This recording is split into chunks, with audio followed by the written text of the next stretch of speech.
It's Sunday morning on CBS. Here again is Jane Pauley.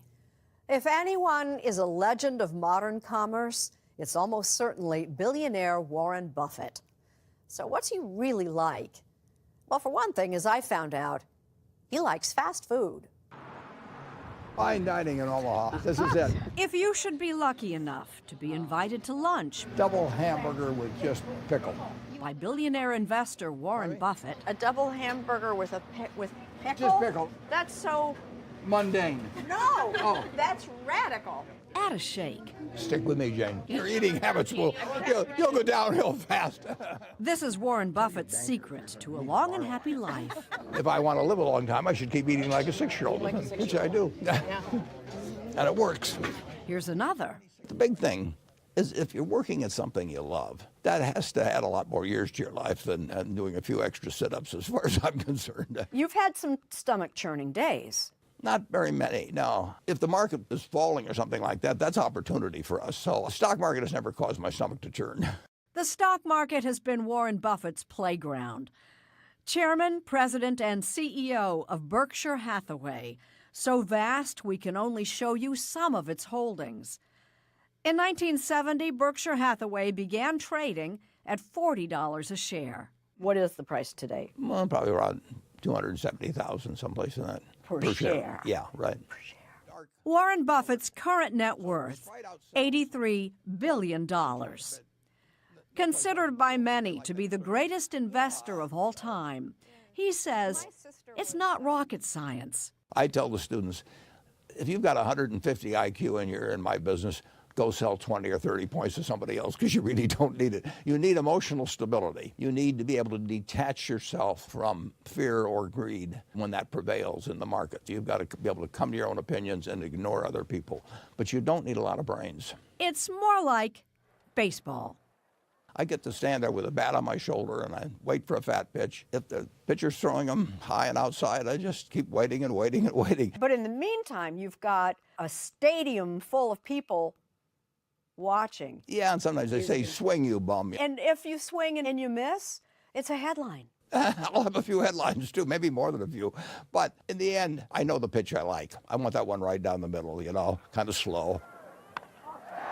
Buffett built his fortune one nickel at a time, beginning at age 7. My grandfather had a grocery store, and he would sell me 6 Cokes for a quarter, and I would sell them around the neighborhood at a nickel each. And you'd make how much profit on that? It was a 20% profit.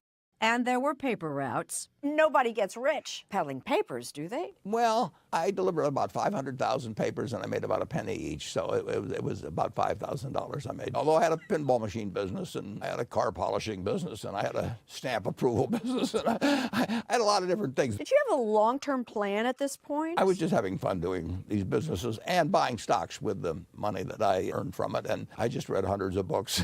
And one in particular, The Intelligent Investor by Ben Graham. That book changed my life. Because? I finally found a philosophy that made sense. Can you sum it up in terms that I would understand? It really says that a stock is a piece of a business. If you buy a piece of a good business and somebody's running it for you and they're honest and able, and you pay a reasonable price, you're going to make a lot of money. For instance, Berkshire Hathaway has a lot of money, $20 billion, in Apple. Do you have a smartphone? I do not have a smartphone. With you, or you don't own one? I don't own one. I don't need to know things instantaneously. I'm not making buy and sell decisions based on instant news. I'm making them sometimes after I've looked at a company for years and years. When we bought Apple a year ago or thereabouts, it had been something I'd looked at a long time. But think of all the money you would have made if you hadn't looked at it quite so long. That's true. Yeah, people remind me of that occasionally. And you say? I say that I make a lot of mistakes. An optimist, even in turbulent times. The Oracle of Omaha says never sell America short. The country has 75 million homes owned by homeowners. It has 260 million vehicles. It has great interstate highway. It has great universities. It has a superb, medical center where we are here today. He's talking about Omaha's stunning new $323 million state-of-the-art cancer hospital and research center. It's the only building anywhere that bears the Buffett name, but not Warren Buffett's. It's called the Fred and Pamela Buffett Cancer Center. Pamela Buffett was lead donor. I'm just the luckiest girl in the world to be able to do all what we do. 60 years ago, Warren Buffett and his wife, Susie, hired a 12-year-old babysitter, Pamela Bartling. And if you could have seen him, like 24 now, they had khakis and a T-shirt, and that was about it. And I worked in a little room off the bedroom, a little Really? sewing room. What did the Buffetts pay you? Well, I think they were very generous. No, Probably what did could- they pay you? 50 like- cents an hour? Oh, probably 25. If my wife paid her, she probably got paid more than if I'd paid her. True. A few years later, Warren saw a merger opportunity and called his cousin Fred. Have I got a girl for you? And they took it from there. And Fred was a savvy investor, too. He made a small investment in this partnership I ran back in the 1960s. Berkshire came out of that. Fred held on to the stock.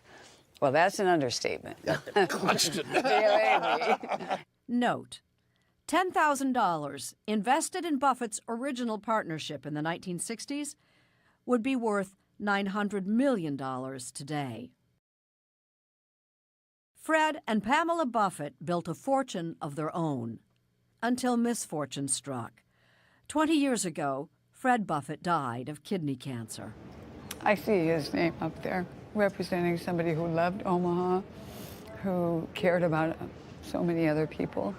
Warren's wife, Susie, a social activist, was Pamela's inspiration. Susie Buffett had a profound impact on my life. She believed in mankind. You're saying she opened your eyes and opened your heart. I think she opened my heart first, and then she opened my eyes. After Susie Buffett died in 2004, Warren decided to give away his entire fortune. Susie made a humanitarian out of you. Well, she changed me in a lot of ways.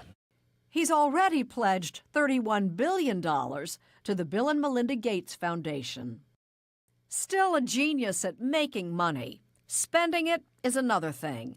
He lives in the house he bought in 1958. You're living in a starter house? Yeah, I'm living in a starter house, and it's a happy house. A private jet is his only indulgence. He says he'd like to be buried with it. But the rest of my life could be lived by somebody that earns $100,000 a year. Which happens to be his salary for running Berkshire Hathaway. You get a salary of what? $100,000 a year. That's what you're paid? Yeah. The board of directors thinks that you're worth $100,000 a year? Well, I don't ask them, actually. Money has no utility to me. That's why I'm giving it away, because it does have utility to other people. I mean, this country is fabulous. I've had this huge tailwind through my life because I've had American business behind my back, and this country works. It's worked magnificently. Overall, the country, our output per capita goes up and up and up. Now, how it gets divided in the last 30 years, I'm not happy with. The Forbes 400 in 1982 had 92 or 3 billion. Now they have 2.4 trillion. So they've got 25 times what they had. The 400 really rich people. The trickle down has not worked very well. And it's gushed upward, basically, instead. To the extent that people think our tax rates make us non-competitive in the world, I think they're wrong. What about the argument that you cut corporate taxes, you make it easier to do business, you will grow the economy? American business has done sensationally in recent years. They're awash generally in cash. Debt is cheap. Conditions are terrific for American business, and the country's going to do fine over time. The goal should be to make sure that every one of our 325 million people do reasonably well. In American history, few have done as well as Warren Buffett, who made the decision to get rich at the age of 21. He exceeded his own dreams, but at 87, he's redefined the meaning of rich. If you really want to measure how rich you are, it's how many people love you. Really, whether the people you care about loving you love you. See, a great teacher, because that is so true. And that is what I learned as a young person from being around them. Teacher. He'd like that inscribed on his gravestone. I'm not in a hurry to do it, but I... Tell me, what does it say on that gravestone? Well, I'd like it to say, here lies the oldest man that ever lived, actually. But teacher will do fine.